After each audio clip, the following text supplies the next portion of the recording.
దానికి సరే తదాస్తు ఇప్పుడైతే వెళ్ళిపోని వీడితోటి రపరపోతా అని చెప్పేసి వరం అయితే ఇచ్చేస్తారు.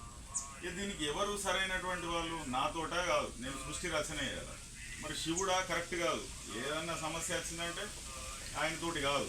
కాబట్టి దీనికి శ్రీమన్నారాయణుడే కరెక్ట్ అని చెప్పేసి ఆలోచన చేసి వెంటనే ఆయన ఒక జీవిని పుట్టిస్తాడు.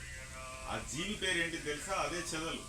చెదలు అందుకే ఇళ్ళల్లో ఉండద్దని ఎందుకు చెప్తారంటే, చెద అనేటువంటిది ఒక్కసారి పట్టిందంటే దాన్ని ఒక నెగిటివ్ ఎనర్జీ ఇల్లంతా వ్యాపిస్తాను. అలాంటి చెదలకి చెప్తాడు అన్నట్టు, నువ్వు పోయి శ్రీమన్నారాయణుని చంపేయి అంటే నేను ఎట్లయితే అది తెలివైంది అనమాట. బ్రహ్మనే దాన్ని పుట్టించినాడు కాబట్టి దానికి అత్యంత తెలివి ఉంటుంది. నేను చంప అంటది, నాకు పాపం అంటుకుంటుంది, నేను చంప అంటది. మరి ఎట్లా దీనికి ప్రత్యామ్నాయం అని అంటే, లేదు నువ్వు ఆయన చంపకు, ఆయన ఇప్పటిదాకా యుద్ధం చేసింది 11,000 సంవత్సరాలు.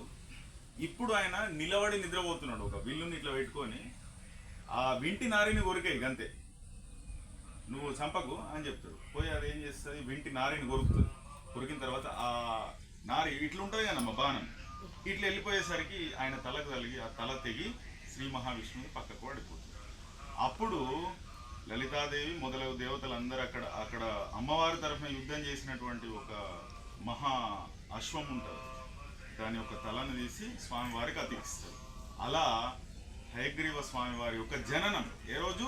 రాఖీ పౌర్ణిమ రోజే.